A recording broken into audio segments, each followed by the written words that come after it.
All right, welcome everybody. We've got a new edition of K-12 Politics and Tech, and lots and lots happening in Sacramento in regards to the budget. Kevin Gordon, president of Capital Advisors, is here with us today. Kevin, pleasure having you.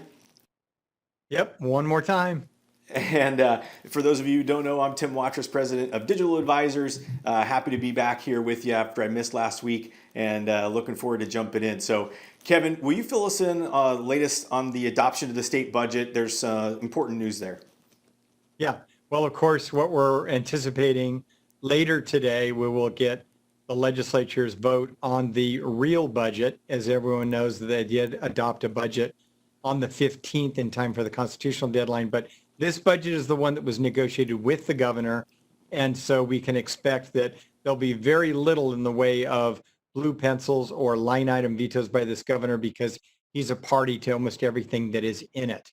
The biggest distinctions between this budget and the one that the legislature passed on the 15th is that there is no COLA in this budget. There's a bit bigger deferrals that are part of this budget for us in K-12 education. But of course, we have the no cuts to LCFF and no cuts to categorical programs. All of that good news is still there. In addition to that, you're going to have a very significant amount of one-time money that's going to come as a result of that round of federal funding that we've already seen. And that funding is in about 3 different major components that will get almost $5.3 billion out to school districts that for the most part, it's all going to have to be spent by December 30th. So that's coming, and there's going to be a lot more guidance that you're going to get on that. And I know, Tim, you and I were talking a little bit about that one-time money and its implications, particularly for distance learning. Yeah, thanks, Kevin. One of the things that we discussed was really when you think about two major things that school districts need to be focused on with that one-time money.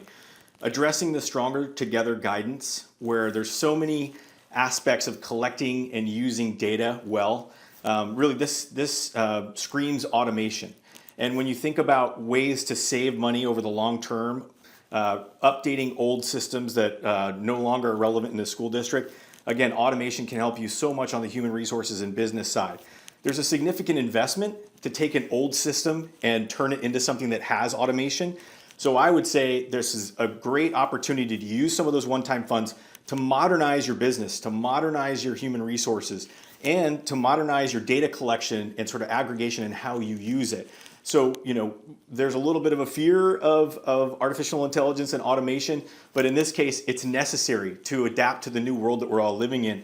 And this funding, I think, is a really great opportunity to move yourself forward and get yourself in a better position to survive in our new normal. So, with that, Kevin, you mentioned distance learning and some of the confusion that people have seen and been feeling around some of the mixed guidance. Can you clear a little bit up for a little bit of that up for us in regards to some of the confusion that's out there?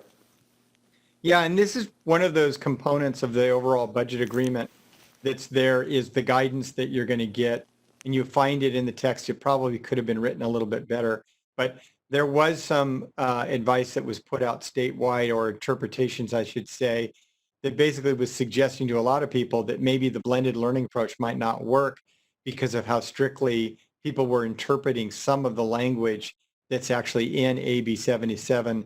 This is one of the budget trailer bills that implements the school stuff.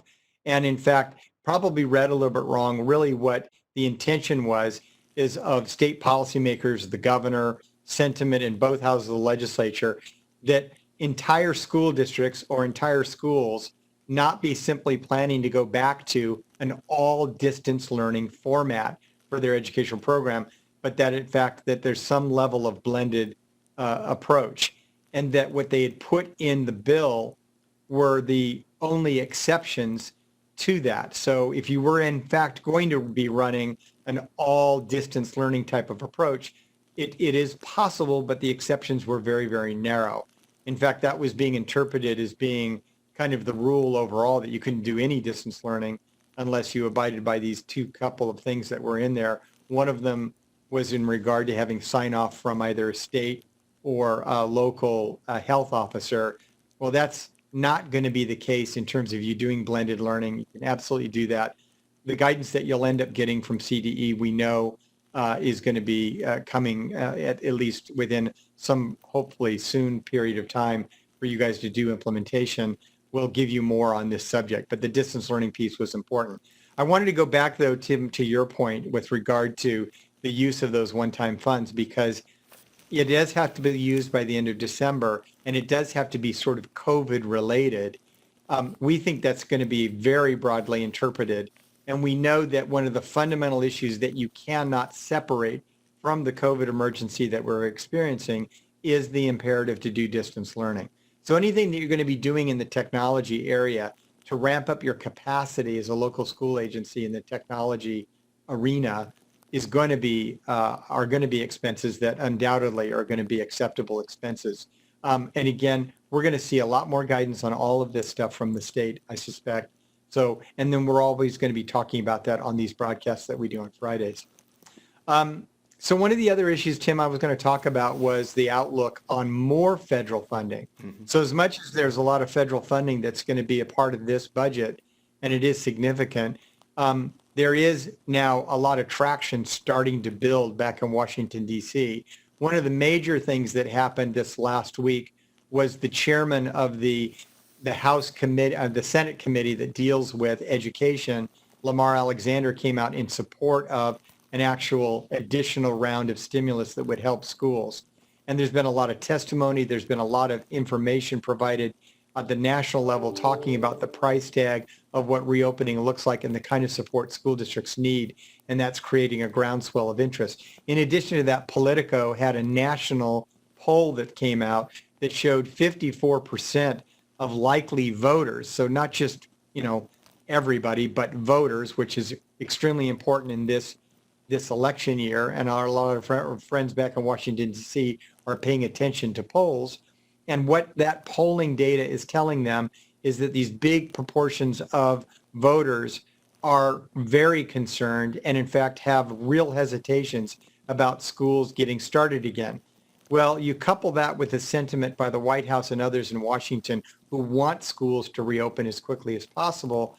They know that another shot of stimulus funding is going to help enable us to do that appropriately.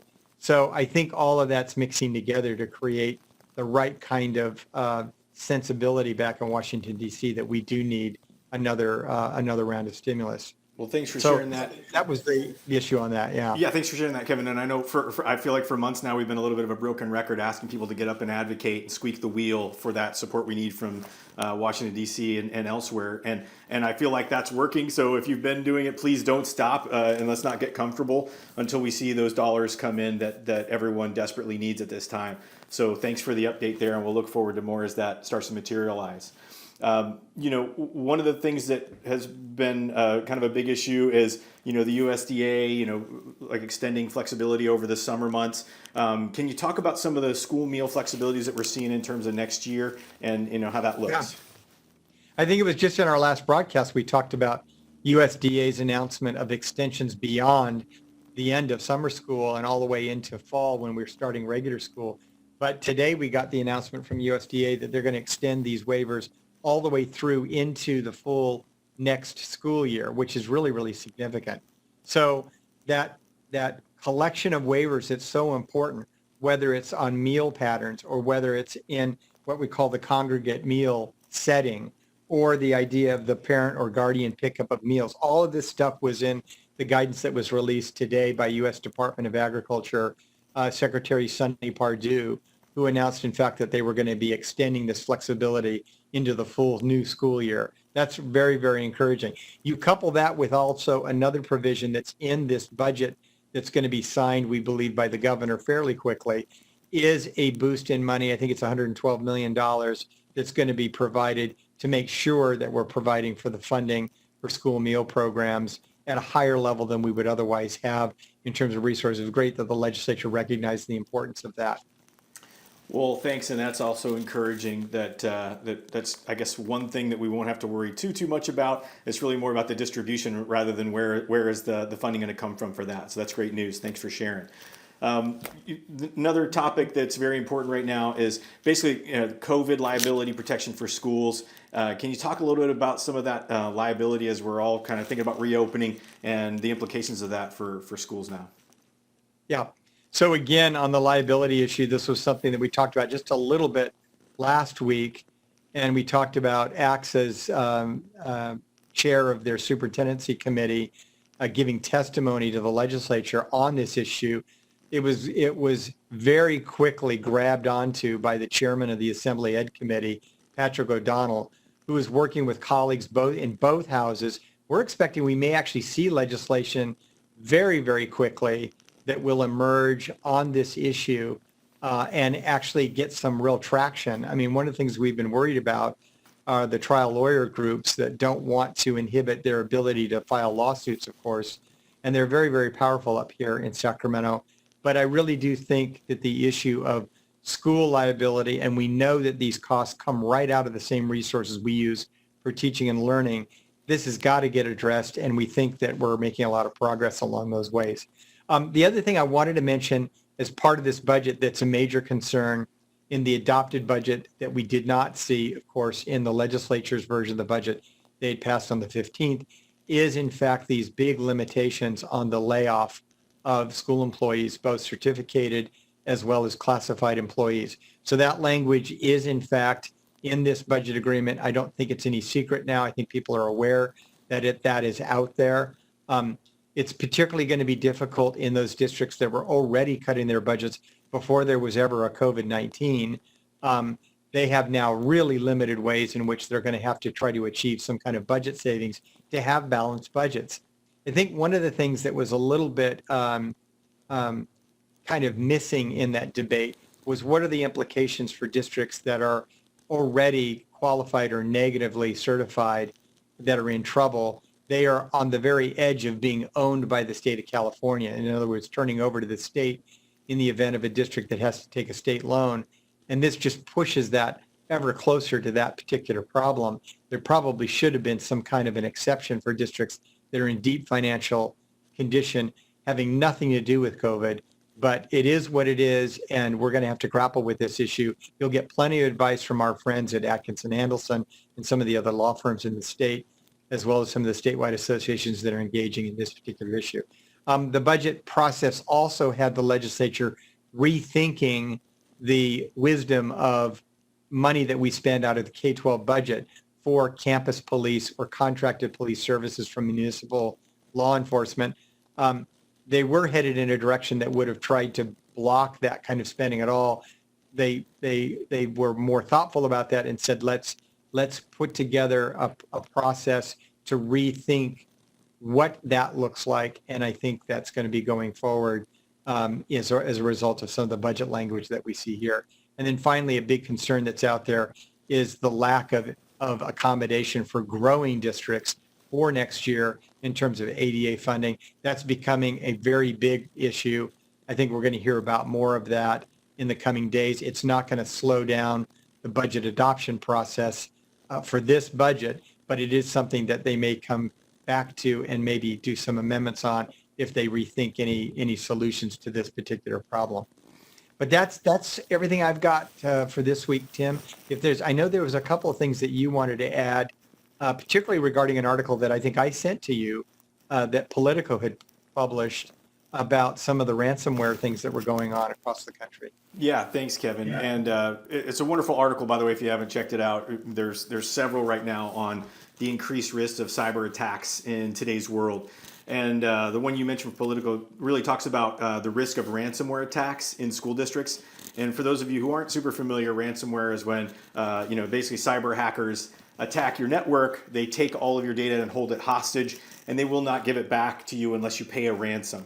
Of course, these people can't be trusted, and it's really kind of a lose-lose situation when those things happen.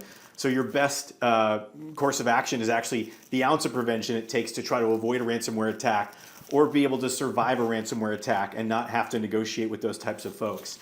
One of the big things that also jumped out at me from last week was a major news story about several large companies being attacked all at the same time and losing the ability to provide services to their clients. And we're talking the likes of T-Mobile. Like if you had a T-Mobile phone, there were hours in a day last week where you couldn't make a call because of an attack like this. And several other companies suffered the same. And you think to yourself, okay, I'm a school district and these large companies are suffering and getting attacked. How am I supposed to survive? Well, there are other large companies who were hit with the same attack, and they were set up in such a way where they could absorb that attack and have the resiliency to keep offering services. And really, every school district needs to have a thoughtful plan about kind of like where they are right now in terms of cybersecurity and the resiliency in case of an attack, and how to improve their position, because it's not a matter of like if this will ever happen, unfortunately now, it's a matter of when it will happen and how severe it will be. So what we want to just recommend is if you have not yet done some kind of assessment of your current posture, how you stand in terms of cybersecurity in relationship to distance learning, that means all the remote devices, all the public networks that are connected to your network now. If you haven't really sort of thoughtfully, done an assessment of where you stand now, now's the time. Now it's summer, you're kind of getting ready to come back to school. Do that assessment, figure out kind of where you stand, and start taking actions to improve your posture, your security posture, so that if or when one of these attacks happens, you are actually able to recover and continue offering services to your students and staff, rather than dead stop until you have to negotiate with some of these ransomware folks. So really, very important to be thinking about where you stand in terms of cybersecurity right now, and definitely invest some time and energy in really learning about that instead of just hoping that something bad won't happen. So really, that was all I had on that, Kevin, unless you had any additional questions or thoughts. Yeah, I'm going to say, so we're going to have our budget done between now and the time we visit again next week. But I guarantee you there's going to be a whole bunch of issues that we're probably going to be dealing with in the aftermath of the passage of this, and other issues that we know will crop up. Okay, yeah, great. And by the way, one other thing, Kevin, I just want to call out the budget workshops that were scheduled. I know they've been postponed, and I think they're going to happen in a couple of weeks. Can you just talk a little bit about that? If people want, kind of an in-depth read on the budget, when would they tune in? Yeah, no, thanks for the reminder. So we are going to start on the week of the 6th, and we will be doing those budget workshops. You'll be able to get on the Capital Advisors website at capitaladvisors.org. That's capital with an OL. And you can sign up for the workshop that's in your county. The county superintendents in most of those counties are going to be joining us for a little bit of intro at the beginning. And of course, we take questions during those workshops. We're going to dive into a lot of the detail in this budget that I know is going to end up being helpful. Great. Well, looking forward to that, Kevin. And I just want to say thanks again, everybody, for joining us this week. This is obviously on our YouTube page, Capital Advisors, Digital Advisors YouTube page. Please click subscribe, click the little bell. You'll get notified when we post new videos. We're doing this once a week to provide a service for you. If you like this, please share it with your friends, spread the word, and we're happy to keep doing this. And we appreciate you taking the time to tune in. So thanks for your time, Kevin. You have a great rest of your day and a great weekend.